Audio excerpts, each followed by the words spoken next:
So this is Carlos. He's going to be talking about grad school, his views on diversity, and his research. So welcome him. Okay. Thank you.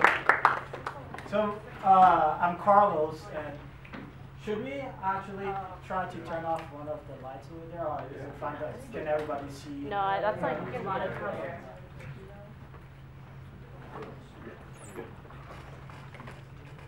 That's better. Good. Okay, so as Jennifer said, my name is Carlos, and I'm a first-year PhD student in electrical engineering. I did my undergrad at University of Maryland, but all of that will be covered in the next few slides. So first, I want to run through what I'm going to talk about. So I want to talk about my personal path to grad school, how I got here, why I got to grad school. And I want to highlight what I did to prepare myself to go to grad school, and mainly my undergraduate research projects. And then I'm going to go over the graduate school application process, because that can be confusing sometimes. Then I'm going to talk about, once I got into grad school, what type of research I got involved in and what I'm currently working on. And finally, I want to talk about my experience as a minority in STEM in general. So, as you may notice, I speak a little bit funny. That's because I'm from Africa. I'm from Benin. It's a small country in West Africa. However, I was born in New York, and my parents lived there for about 7 years. I was born within 3 years of them living there, and then we moved back to my country. So I grew up there for about 12 years before coming to the U.S. So came back went back to my country when I was 4. Grew up there, quite a small country, surrounded by Nigeria, Niger, Burkina Faso, and Togo. And we have a coast to the Atlantic Ocean. I'll just say that I had a pretty, relatively happy childhood. Went to the beach quite a few times. Did crazy things with my friends. And also ate a lot of food and whatnot. Spent good times with people. And pretty cool country. Love living there. And obviously, one of the things also is that the level of development over there is not the same as the level of development in the US or in industrialized countries.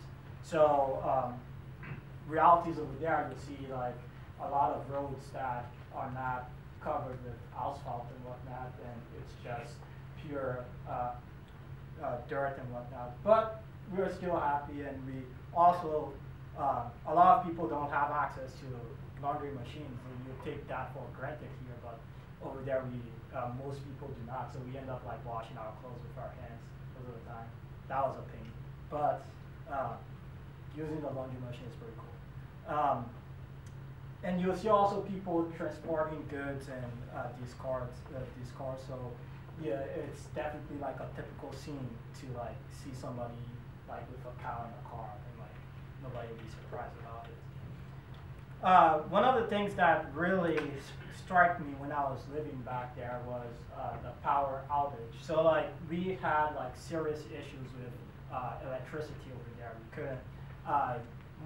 Mostly at night, and sometimes also during the day, they will cut the National Electric Company will cut the electricity to be able to sustain the entire population, because we didn't have enough resource to serve the entire population in terms of electricity. And plus, we were dependent on the neighboring countries who were actually generating the electricity. So if they had problems, we were screwed, because the first people they will cut will be the other countries, because they have to supply their own people.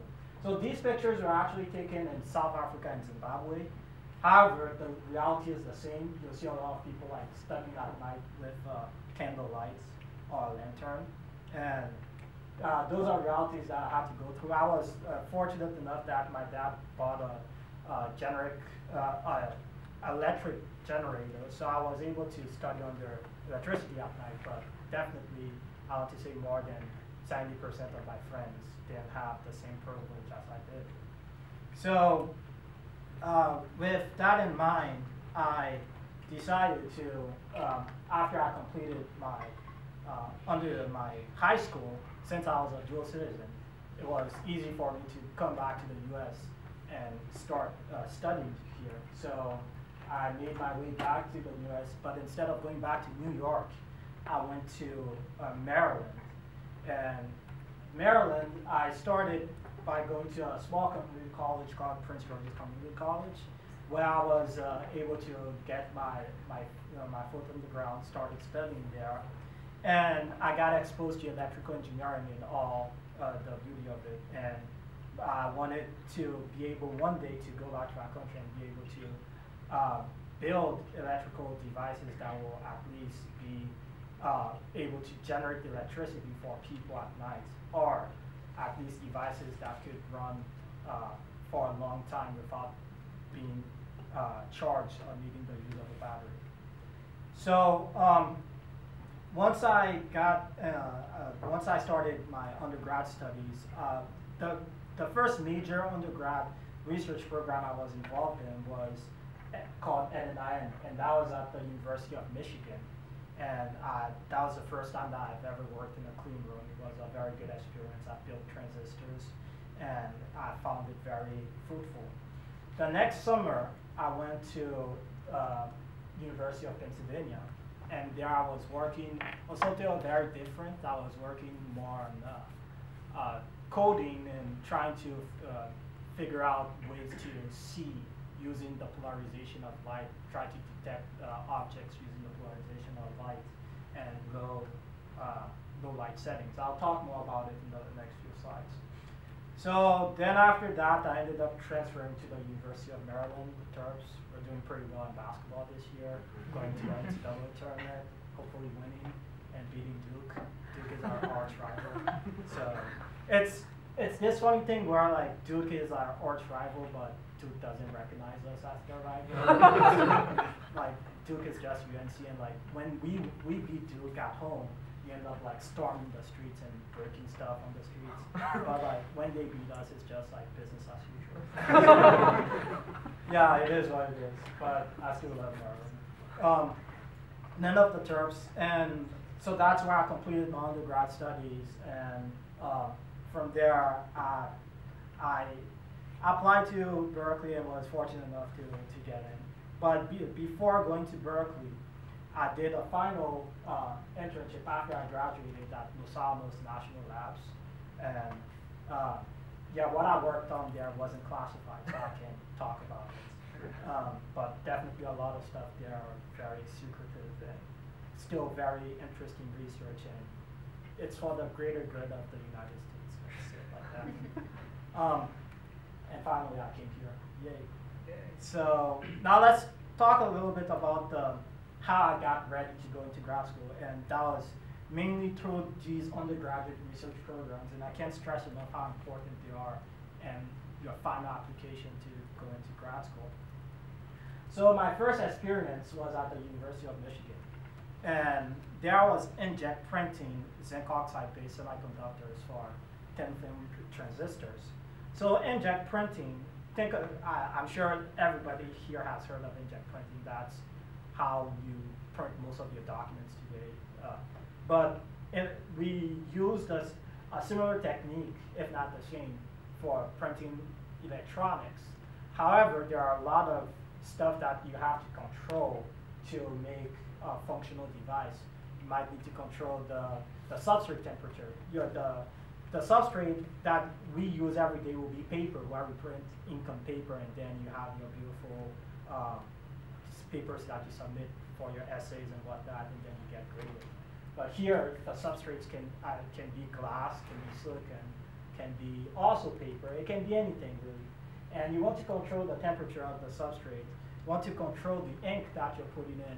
You have to formulate the ink. You have to mix different chemicals. You have to have the right viscosity. You have to control many different parameters. So I was learning about all of that there, and I had pretty satisfying results by the time I left. So it was very instructional, and I really loved working at the University of Michigan for that summer.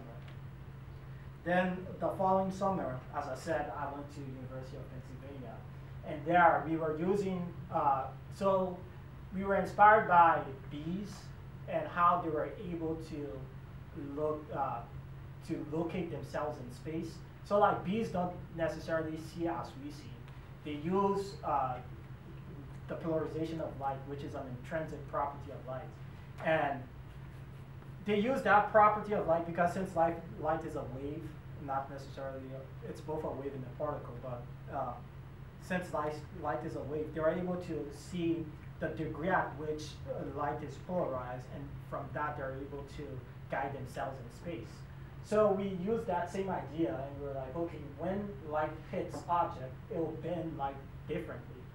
You'll have different polarizations that end up coming from that. So the group that I was working with was able to develop an algorithm that was able to extract the polarization information, and from that we were able to not only see objects in low light setting, because you always have polarization unless like there's absolutely no light, but there's always some residual of light, whatever you do. So we were able to extract the polarization information, and then we were able to give a profile to different objects and figure out what they were made of. So that was a very interesting project. Applications could range to, for example, seeing underwater, or to help firefighters see what they are going into, detect the material that is burning, and use like the right equipment to protect themselves so that they could perform their job better. So I really had fun working on that too. It was very, very interesting.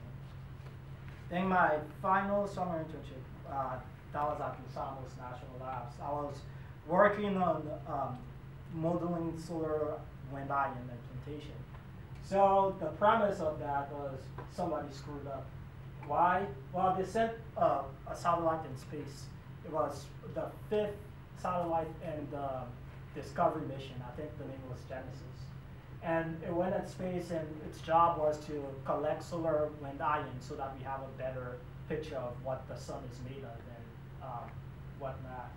So it was in space, and we had all these clean samples that were supposed to collect solar wind ions. However, when it came back into, when the satellite came back to Earth, instead of the parachute opening up so that it could land, the parachute did not open, and it crashed. And they figured that it was because of, you see this little device here? Well, it was plugged upside down. So it ended up crashing, and that's something that Lockheed Martin did. So needless to say that person really had a hard time back out their company.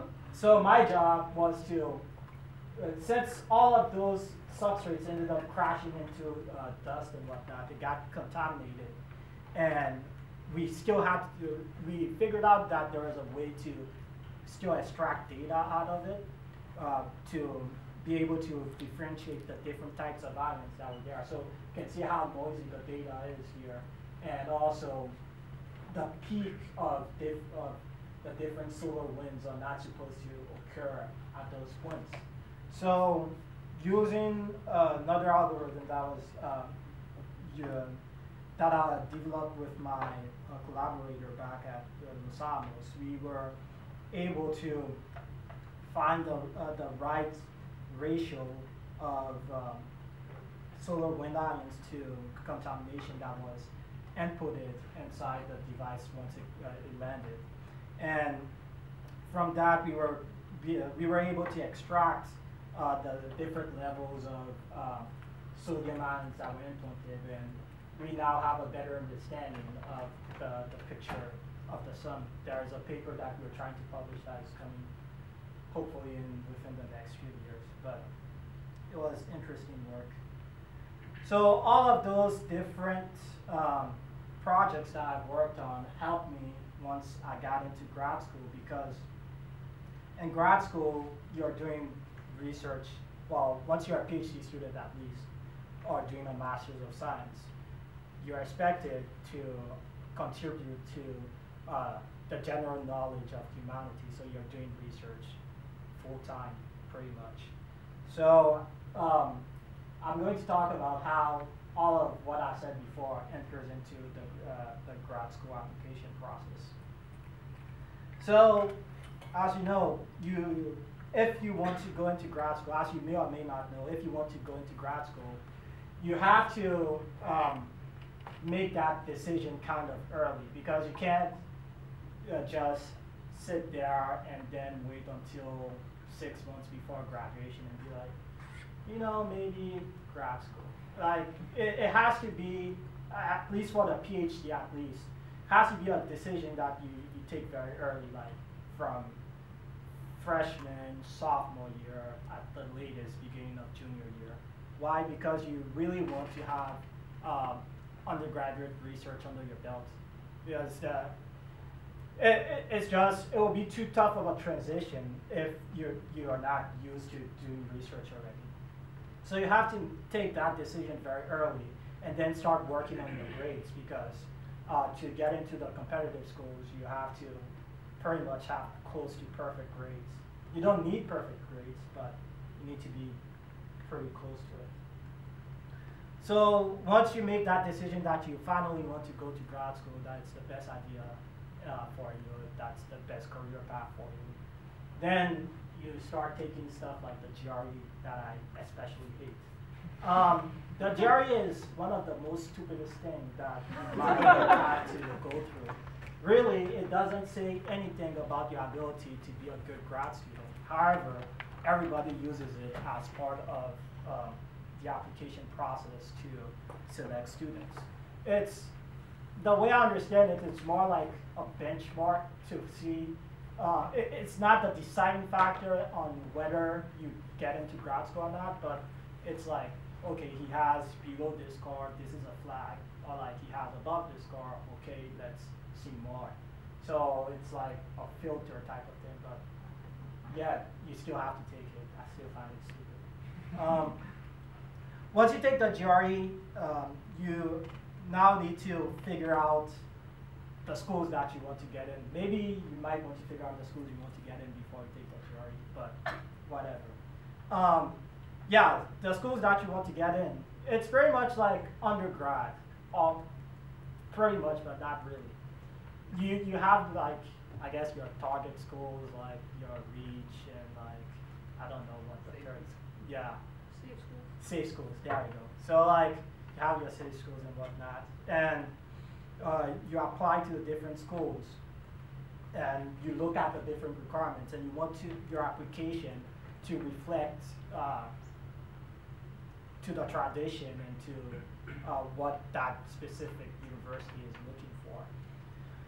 Okay, after that, you start applying for fellowships. That's mostly important for PhD students. Fellowships are like the way you get funded. It's free money-ish. So when you win fellowships, it's like freedom. You get a lot of freedom with your advisor choice. You get a lot of freedom in terms of the research that you want to do, because you're funded by external institutions. So like you have freedom. It's really, money is freedom. So the more fellowships you have, the better. And like some are big, more important than others, but really, once you have to apply to fellowships, and they're pretty competitive. So once you get them, it's also like a recognition of your ability to be a great grad student. Then you ask for a recommendation. Well, actually, you should ask for recommendations before you apply for fellowships. But this is not an order. I was just throwing stuff out there. But you have to ask for recommendations, because it's like, also when you're applying for an undergrad, you ask for recommendations from your high school teachers. When you're applying to grad school, then you ask for faculty. But the faculty that you want to ask for recommendations are usually those faculty that you did previous research for, because then you can talk about how good of a researcher you could become, or like you are already, and that's key into getting into grad school. Also, you also want at least one recommendation from a teacher from adaptability and how you're good at processing information and whatnot. But that's why it's very important for you to do research experiences. And I particularly value more research experiences outside of like your home institution, because it says that you could go to a different environment and still perform at a high level. So like you're not necessarily only tied to that one institution that you've been going to. Then you have to write personal statements, and that's when like you dig back into your life and you have to give very valid reasons onto why you want to go to grad school, what grad school is going to bring to you, what are you going to bring to the institution that you go to grad school for, and you have to pretty much make a very compelling case of what you want to do. And usually the personal statement, you just have to write it once, and then you just tailor a few paragraphs to a given school. So like once you write it once, after that it's just like very minor modifications for different schools. Then you fill out the apps and you submit the applications at the different schools. And you also have to pay fees for different schools. If you're lucky enough, you can get also fee waivers if you talk to the appropriate people and whatnot. And then you wait. So usually the applications are due by early to mid-December for grad school. And decisions are released starting late January to like, I want to say early March, late February. So in between you wait and there is absolutely nothing you can do except freaking out. And that must have been one of the most maybe stressful times in my life, but for at least the next few hours or days that I submitted the application, then I just forgot about it. And that's, once you forget about it and then you hear back, you're like, oh yeah, I applied to grad school, yay. Yeah, so then you receive decisions. So you receive admissions, but you also receive, in some cases, rejections. And you might receive rejections from schools you wanted to go to, and you have to deal with that. And rejection is hard to take, but like, that's life. So you have to be able to be mentally strong in those moments. You're not necessarily going to get into where you want to get, but you have to evaluate the different options that you have in front of you. So in evaluating the options that you have when you receive your admissions, you want to see if the school culture matches your personality. You want to see what type of funding you have when you're going to that school. You want to see if like the lifestyle of that school or the lifestyle of the city where the school is one that you want in your life. So after making an evaluation and visiting the schools and whatnot, then you end up making a decision and you start going to that school and you start working there. So I went through this entire process. I know Murda kind of did. He ended up staying here. He did his undergrad here. So no, it's different for different people, different things work. So the application process is pretty fun because the funnest part is when you get in and then every school invites you to come visit their campus. So like it's pretty much free plane ticket to go to a city, free housing, free food for a few days. So like it feels like it's like drafting day or something like that. Like you're a free agent in the NFL or the NBA and they're trying to sign you into a new team. So I enjoyed the process. It's like the funnest thing that you might do in a while. Before going to grad school, then you go into grad school and like you start research. So I'm going to talk a little bit about my current research. So as I mentioned earlier, I said that I wanted to research electronic devices that could generate electricity, or that could at least make a device work longer than it's supposed to. So one of the things I've been interested in are photovoltaics, and we all know that photovoltaics are like they're supposed to be clean and renewable. I put clean on quote unquote because it depends. Like there's a lot of stuff that people don't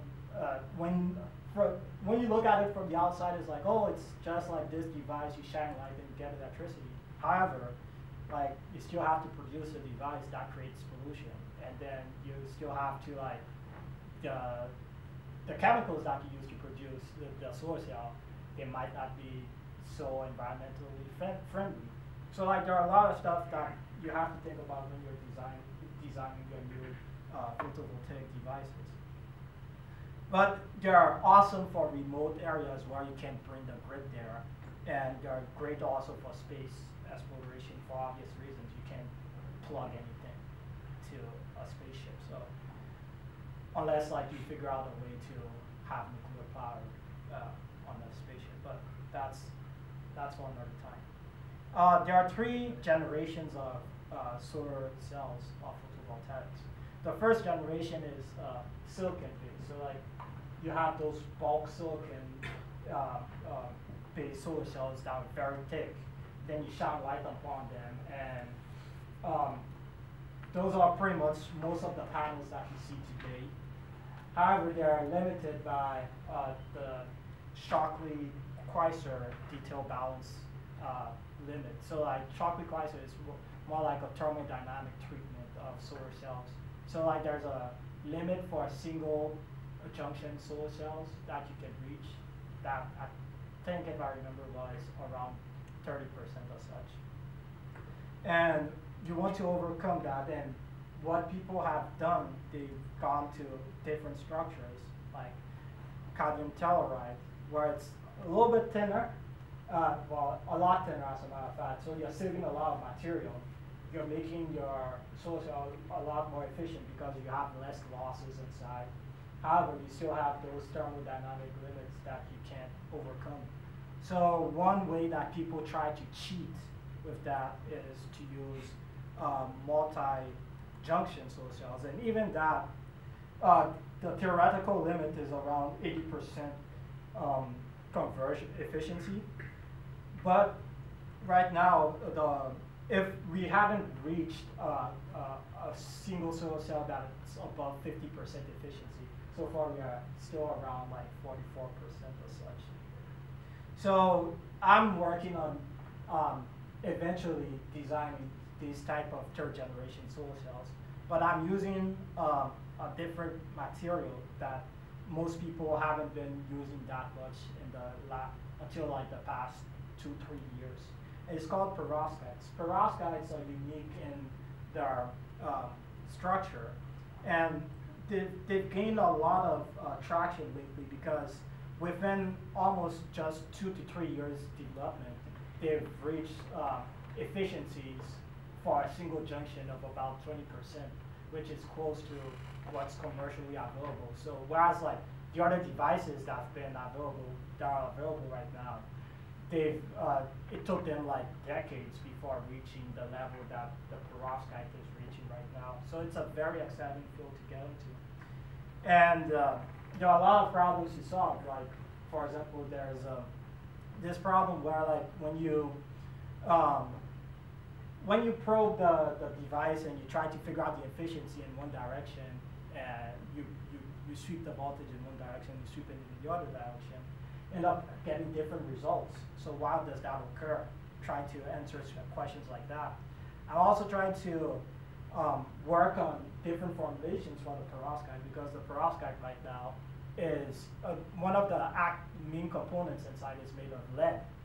And obviously lead is toxic, and you don't want something that is toxic to be released for general use. So what are alternatives to lead?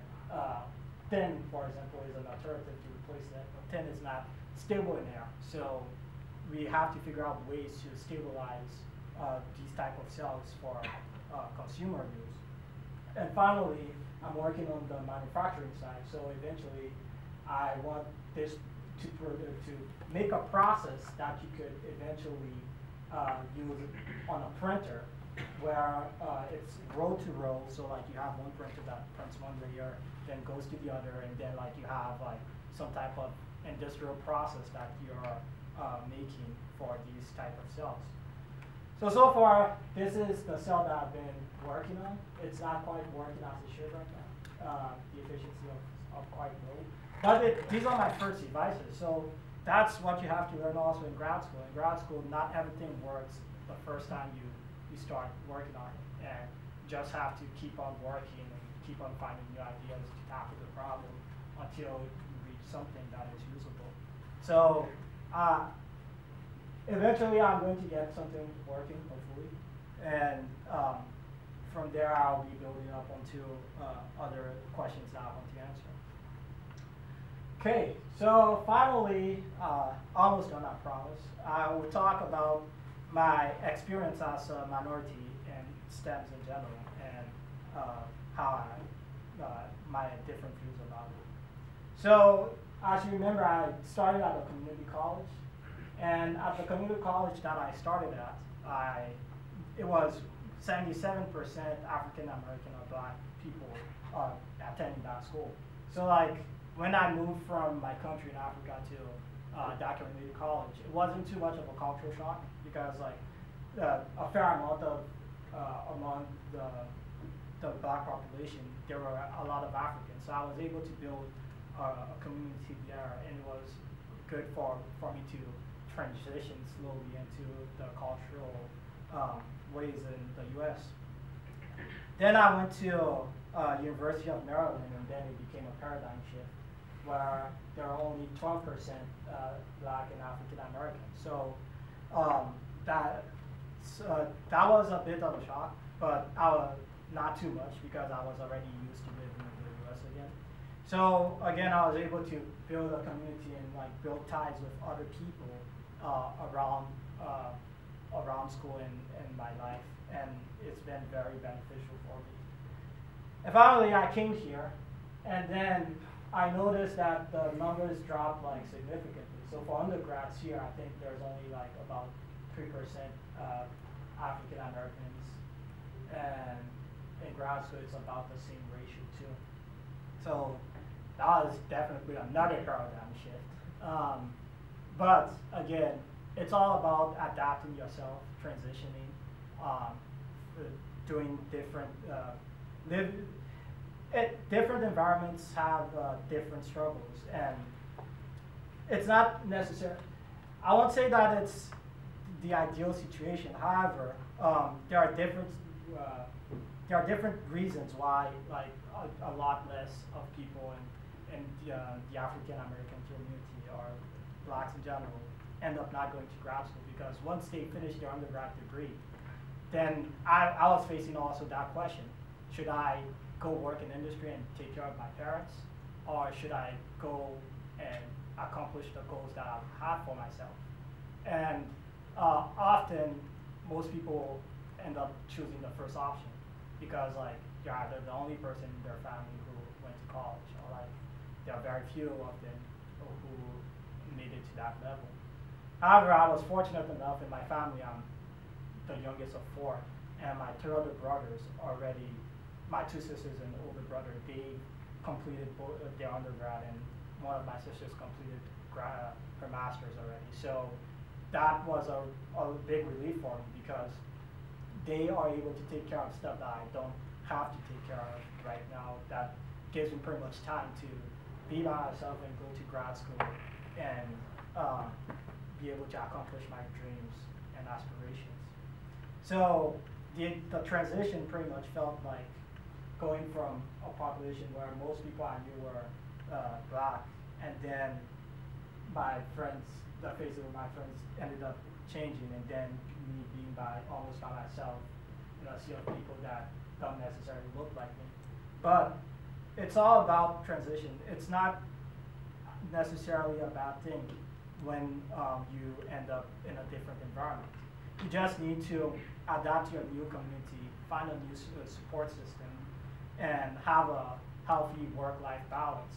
So for me, that healthy work-life balance is really building community because I love being around people. So I ended up on an indoor soccer team, and we were, that's here at Berkeley. Last semester we played, and we ended up in the semifinals, and it was very, very good. And you can see here that, like, it's not about the color of your skin most of the time. It's really about personalities and how everybody matches together.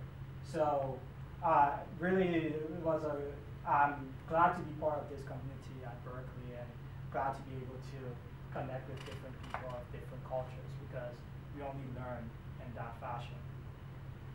Thank you for your time.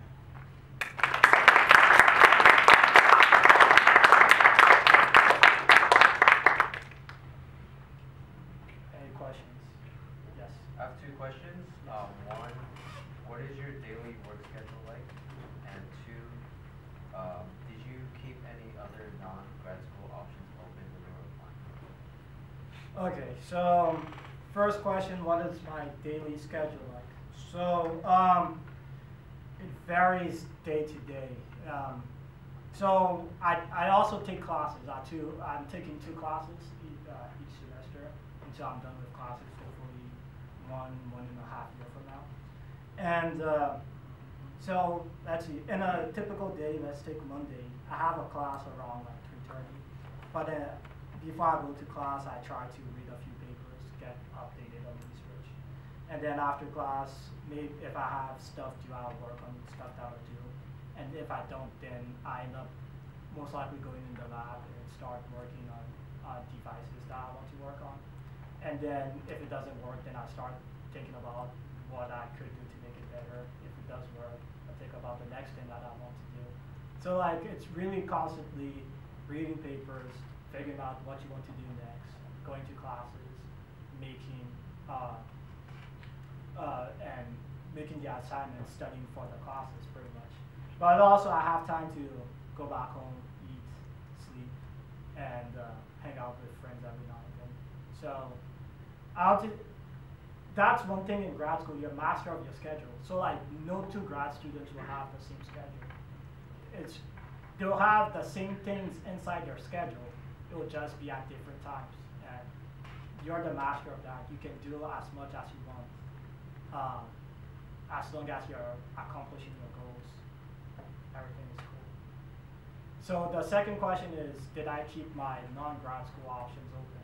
So as I said, I really wanted to go to grad school. So like, if I wanted to, I could have applied for a job and gotten a job. But once I knew that I wanted to go to grad school, there was no point for me to apply for a job. I have good ties with people in industry, so if need be, I could eventually go back in industry and start working. But right now, I think I'm very satisfied in my life as a grad student. Other questions? Yes. When did you know that you wanted to go to grad school, and like, how did you know? Like, okay, so when did I know that I wanted to go to grad school? I want to say when I was a freshman, like I think before my first class, because when I came to the US, I was really thinking about ways that I could eventually go back to my country and be able to help people back there. So I started doing research into like how I could use my knowledge into helping people, and that's when I figured out that I really wanted to work on solar cells and that I wanted to build like very efficient solar cells and whatnot. So that's when like I felt that it was really going to be important for me to get a PhD to be able to lead research in that type of field, at least in the semiconductor industry. So yeah, I made the decision when I was like a freshman, but it became more of a reality once I finished junior year, and I was like, okay, I actually have the grades, I actually did everything that I can to be prepared for grad school, so I think this is going to happen. Yes? After your program, what do you plan on doing? Do you plan on doing independent research, or how do you go about that?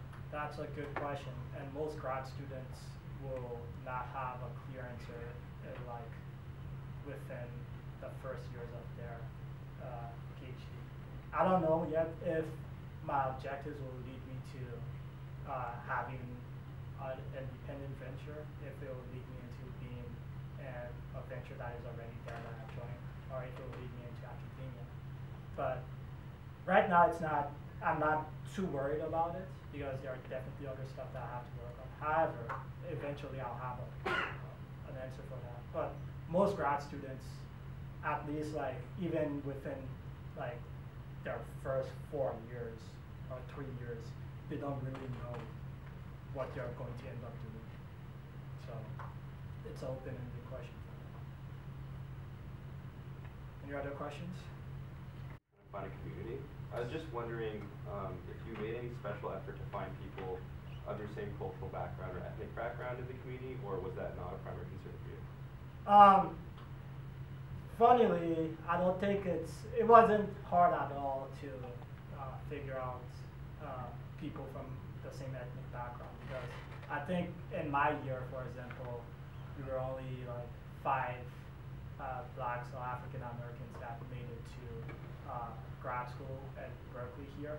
So when we got admitted and we came to visit, they pretty much all met each other at first. So it was very easy to connect with these and those people.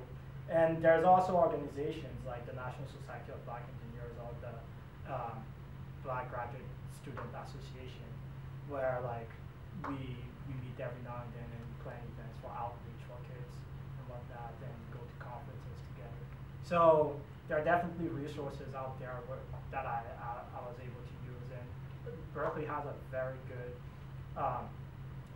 office for minorities. So using that resource also, I was able to connect with other people of the same ethnic background as me. So I don't think it was difficult at all for me to find a new community. But it's not all about like shielding. That one thing that I don't like is like people shielding themselves from like everybody else. It's not because I'm black that I should only hang out with black people. I have the right as everybody else to hang out with people I find have the same personality type as me or not. I just want to learn about other people, other cultures. So yes, it's important to be tied to your ethnic background, but it's often a fault that people make to like just box you into like your own cultural background. It never works like that. It never does. So that's why I like Berkeley. Like very, very rich cultural diversity, and I wouldn't have it any other way. Like, well, there are some stuff that could be done better, but so far I think Berkeley is doing as much as they can to increase the cultural diversity here. Any other questions? Yes? Do you guys get mentors when you enter graduate school, or no? What do you mean by you guys? Or do master's students get mentors? Do doctorate students get mentors? Okay, so do master students, so it depends. I think every PhD student, at least in my department, is assigned another grad student mentor aside from your advisor. And you could also go out of your way to find another faculty advisor. But master students, it depends. If you're in the Masters of Engineering, I'm not sure whether you have a mentor or not. But as a Masters of Science, I think you do have a mentor and also an advisor, because you have to do a thesis to finish your Masters of Science. So definitely have an advisor and have a mentor. And like in most cases, if you need a mentor, or you could just come up to somebody and be like, I feel like what you're doing and the direction that you're going is the most beneficial for me, and I would like you to mentor me. And most people have no problem mentoring me. So. Now, would you say they helped you grow and learn? Oh, yeah, definitely. I mean, that's why you want a mentor, because like they've pretty much been through stuff that you've been through before. So they definitely give you a different perspective. And sometimes it's not about them like necessarily giving you advice, and sometimes it's just about them listening to what you have to say, because sometimes you're stressed, sometimes you don't know what to do, and you just need to vent to somebody, and like your mentor is usually a listening ear for you to help you out in these tough moments. So yeah, definitely some growth, definitely some listening ears out there. Very cool. Okay, any other questions? Yes? How close is your relationship with your advisor? I know like advisors kind of are different depending on like what advisor you get, but is it like you meet with them weekly or like daily, or is it like more than that? Okay, definitely not daily. I don't know a single grad student who wants to meet your advisor daily. But yeah, I meet with my advisor weekly. We have weekly group meetings where we discuss about our research project. And then every semester we also have a review with our advisor to figure out what we're doing in general, how well we're doing and whatnot. And I know in my group at least, we have we have social outings every now and then. So for Christmas, we'll go to our advisor's place for a holiday party. It's pretty cool. And then like during the summer, we have a football league, and we play football with our advisor, and it's pretty cool. I really like the community, and I won't say that I'm very close with my advisor. It's more like a professional relationship. Like he's like the one above me, and like I'm learning from him. But it's a very cordial and very respectful relationship. So definitely, yeah, I have a pretty good relationship with my advisor, I would say. Yeah. Yep. Any other questions? Awesome.